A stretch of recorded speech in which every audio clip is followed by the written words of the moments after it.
And good morning, everybody. Thank you for coming to Vision Expo West. For those of you who are here on a Saturday morning in Vegas, after all the craziness for this week, I'm really glad you can make it. I am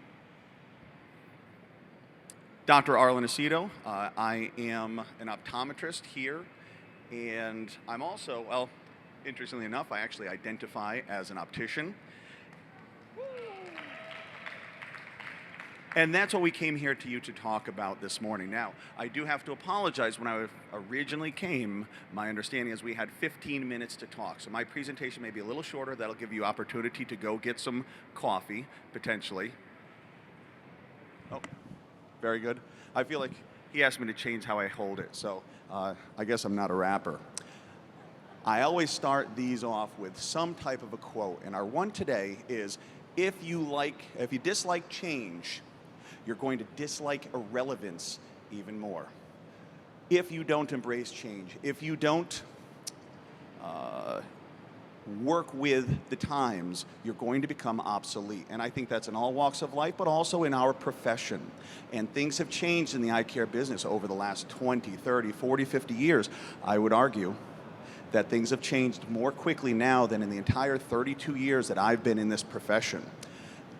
Because of things changing and relationships changing, the Opticians Association of America has started a new committee, and that's this. It's Uniting Vision Care.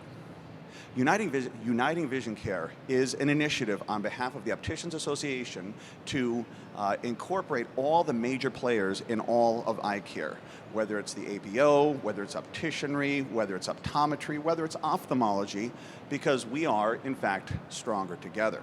Now, before we get started, I do have a video to play for everybody, and we do have folks that are opticians, optometrists, ophthalmologists, who aren't familiar with what opticians are in general. So we're going to start with a really great video from, I believe, the ABO.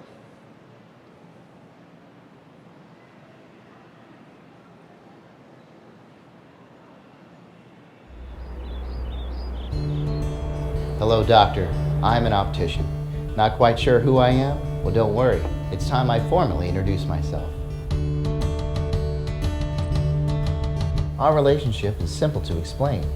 You work hard to calculate a patient's correct prescription, then I work hard to properly translate that into a pair of spectacles or contact lenses. Basically, after you've finished, it's my job to make sure the patient continues to have a good relationship with your work. Now, some of us opticians are classified as ABO NCLE certified, and we are the ones you're looking for. Studies show that high-performing opticians stand to make their practices 30% more than non-high-performing opticians. 30% is quite a difference. High-performing opticians like myself understand the products available on the market and are prepared to make multiple pair sales. We also understand that the one-size-fits-all dispensing never suits anyone. We also pride ourselves on being proper contact lens technicians, so we have you covered at all angles. And on top of that, we high-performing opticians can save you money by being able to troubleshoot problems on our own, rather than having you waste valuable chair time doing what you do best. We can also save you money by having a low remake percentage, as we are most likely to select products for your clients that will work the first time around. Certified high-performing opticians are unique because we understand cost of goods sold, markup margins, and we can be a valuable asset to you in terms of managing the optical side of your practice. We high performers are more than just employees. We're invested members of your team. Yes, most of us do ask for a workable salary, but with high-quality service comes a higher quality income for your business. Think about this. A patient comes to see you. There are two possible monetary outcomes. One, you give them a $100 exam, done well of course, and send them on their way. Even if you carry frames in your shop, they may feel intimidated to fend for themselves and spend their money elsewhere. Or two, after their exam, you send them over to me, and I listen to them and recommend proper options that can lead to hundreds of dollars in sales for your business. If I were to judge you correctly, all your hard work in optometry school indicates that you don't want to spend time being an optical manager. You want to practice medicine. So let us high performers take that on while you practice doing the work you truly love, right? I think I speak for us all, Doctor, when I say thank you for taking the time to listen. And in case you haven't noticed, I think we make the perfect team, you and me. You write the prescription, and I fill it. What could be better than that? If you have an optician or a contact lens technician who is not ABO NCLE certified, please go to abo-ncle.org.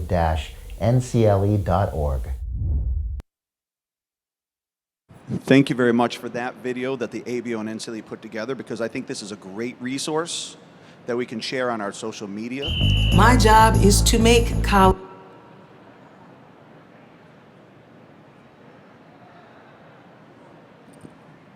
Surprise.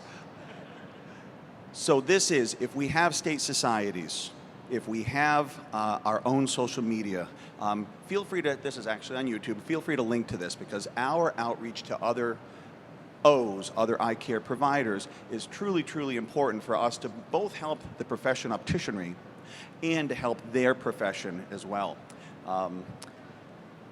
So, background on me. Why am I up here? Why am I speaking to each and every one of you today?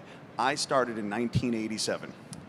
My old man used to ran American Optical, for those of you. It's in my blood. I've been doing this since I was a baby. When I started in 1987, I've been around optometrists my whole life, and I've seen this evolution of what optometry was before. The scope of ODs, when I started working with my buddy Joe, and he was an optometrist in the 80s and the 90s, he was actually trained, and you guys can appreciate this if some of you have been around for a while and some of the younger docs won't. He wasn't able to dilate. When he went to school in the 60s, that wasn't part of their curriculum, surprisingly enough. Optometrists, before 1971, weren't able to dilate. They weren't able to treat. They weren't able to do the things that we can do, that as optometrists we can do now. 1971 was the first Therapeutic Pharmaceutical Act. Rhode Island, they'll be quizzed on that later. I'm sorry, the diagnostic was first, the therapeutic was wrong. Sorry, this was a misprint on the slide. But it wasn't until the 70s and mostly in the 80s and thereon where all of us got the ability to start dilating folks' eyes, to examine, to treat. And then it just kept going on. Orals, steroids, laser surgery. That was actually one of my favorite hands-on lab in optometry school. We got to play Space Invaders with a posterior capsular opacity and pew, pew, pew. SLTs, ALTs, all these unbelievably advanced procedures are now within the scope, training, and education of an optometrist. Injectables, that's a really tough lab when we're doing injectables underneath people's conjunctiva in lab in optometry school. Why am I saying all this? Well, here's a cool little demonstration of what optometrists can do today. In every state and their prescriptive and treatment authority. And why this is important is, in my experience in OD school, having been an optician for years and years and years, before I went to optometry school, my idea of what an optometrist was incorrect. It's the hardest thing I've ever done, and I'm sort of smart. This here, all the training, all the labs, everything that we've changed. Optometrists went from a simple 4-year program, and it wasn't simple. Refraction, contact lenses, ophthalmic optics, 4 years. Now they squeezed all of this into a program in 4 years. You didn't add anything. It's all compressed into the same amount of time. Something necessarily had to give. I was an optometry professor. I taught ophthalmic optics in 2 schools for the better part of 10 years. I will tell you that we were, not that we were ignored, but we were sort of relegated. Medical optometry is the scope of optometry now. Ophthalmic optics, they still have a great background, but they are no longer, in my opinion, the absolute experts based on my experience both as an optician and an optometrist. That's what opticians are for. And in my opinion, opticianry, just like optometry has advanced over the years, opticianry has advanced. The technology we have, the testing we have, advanced certification that we have, and it seems as the optometrists go up, it makes sense for the opticians to also fill that gap. Today's opticians are educated. There are more. We now, for those of you who don't know this, we have 2-year associate's degrees. We have optical career progression programs. We have additional continuing educations. Opticians are experienced, they're trained, and most importantly, certified and or licensed. Many states have licenses, but those that aren't, there's still the opportunity for education, training, continuing education, and certification. My education, my current profession is I'm a program director for an accredited 2-year opticianry program. It is one of the most difficult things. A lot of what I teach in my program is what I taught in optometry school. Optics, contact lenses. Our kids are amazing. Those who don't have 2-year programs, there are other great opticians career progression program. This is an unbelievably in-depth, hands-on training modality that you don't need to go to 2 years of school. In the future, I'd love to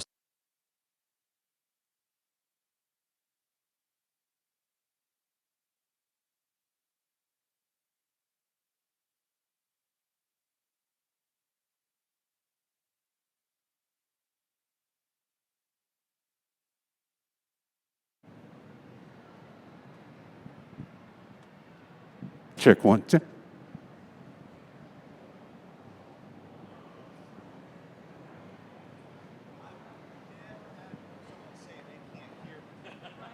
There you go, dude.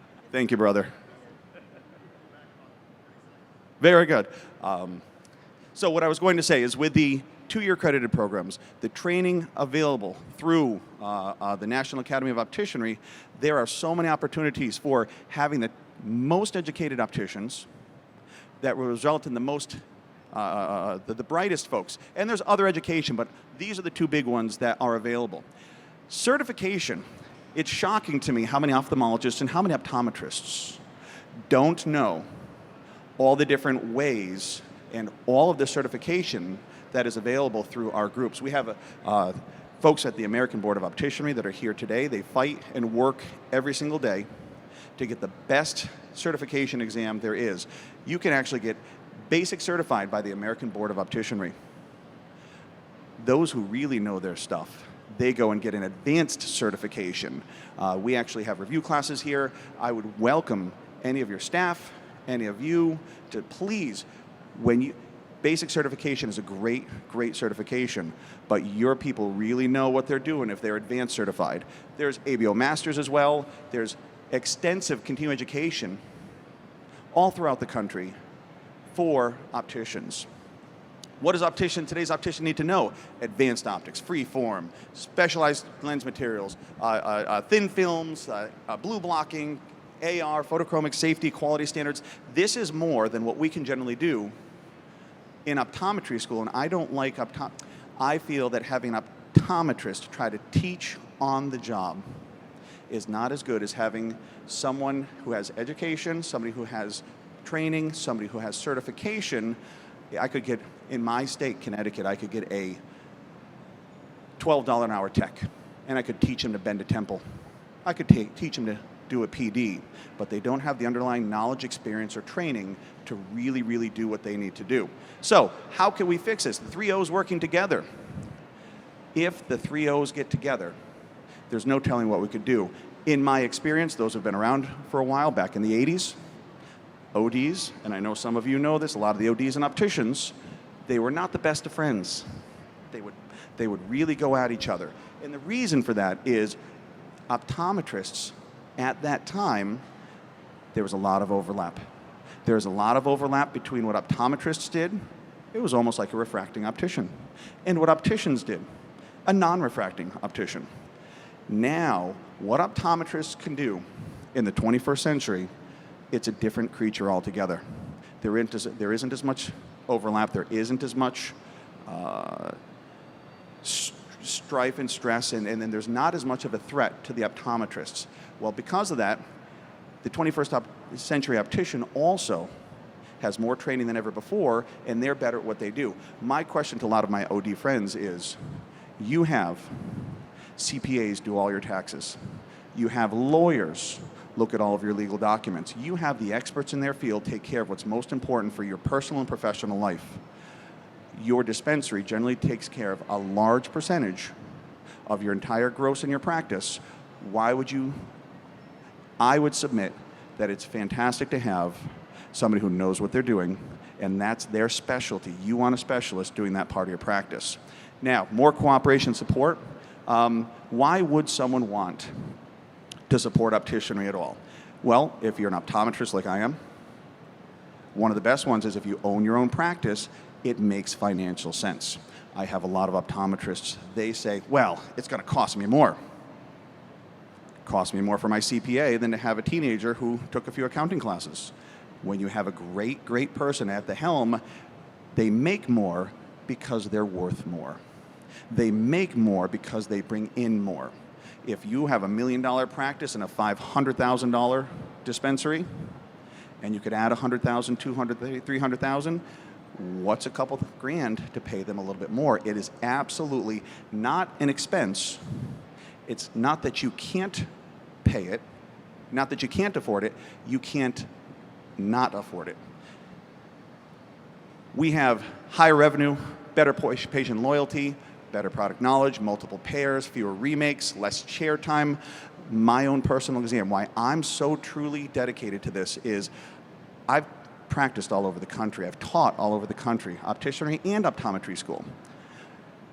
I practice in Connecticut. I practice part-time in addition to teaching because I have to work to support my teaching habit. We in academia don't make that much, so I still practice. When I have a prescription in the state of Connecticut that walks out my door, I don't worry. Connecticut is a licensed state, 2-year degree, practical hands-on test, ABO and NCLE certified. Everyone in my surrounding area, when my prescription goes away, I know it's going to go to somebody who knows what they're doing. I don't have remakes, I don't have chair time, I don't have anything of the sort.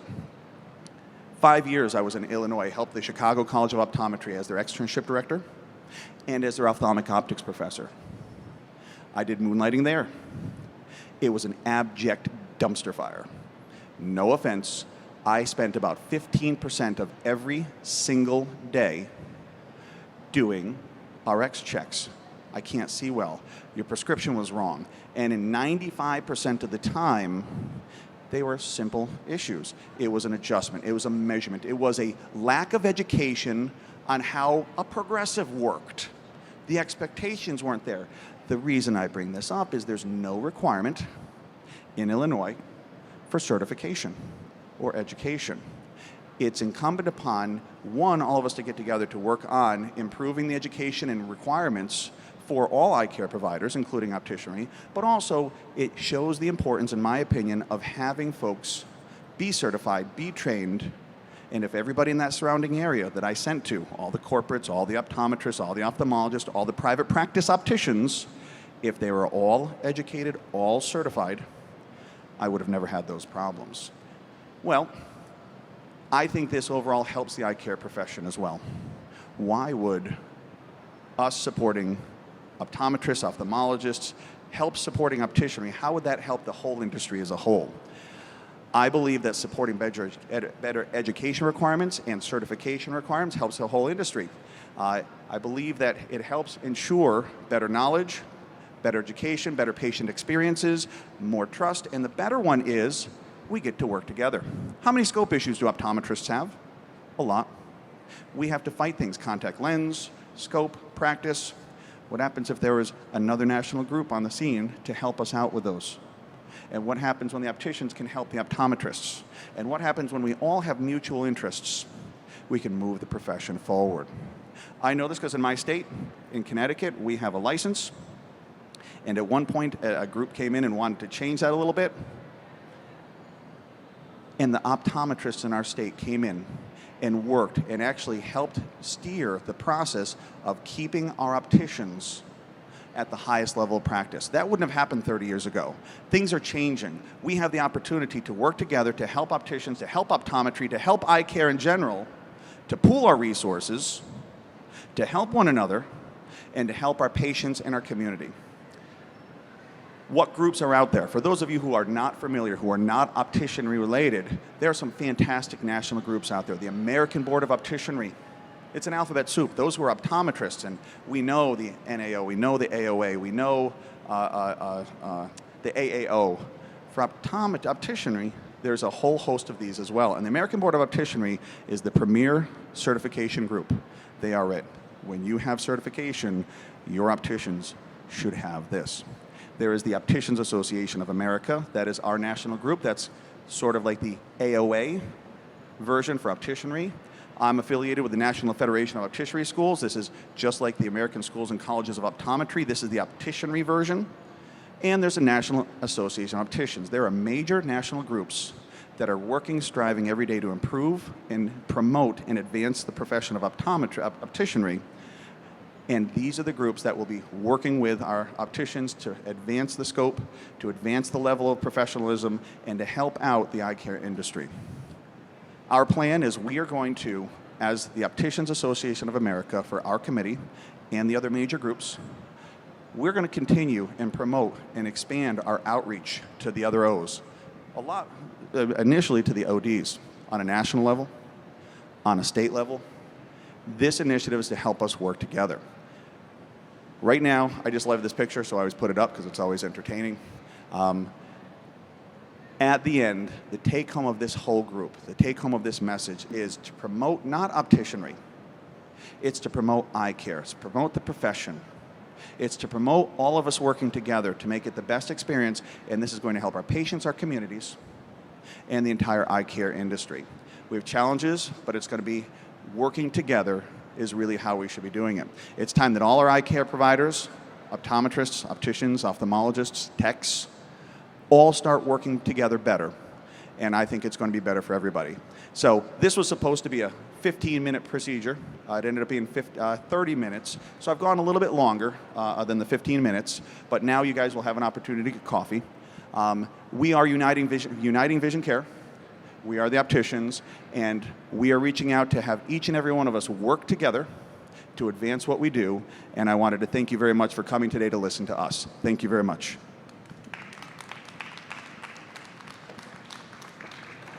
And any questions from the folks that I'm not familiar with? I saw you folks. Any questions about any of the groups or any questions about our initiative? Beautiful. Thank you very much, guys.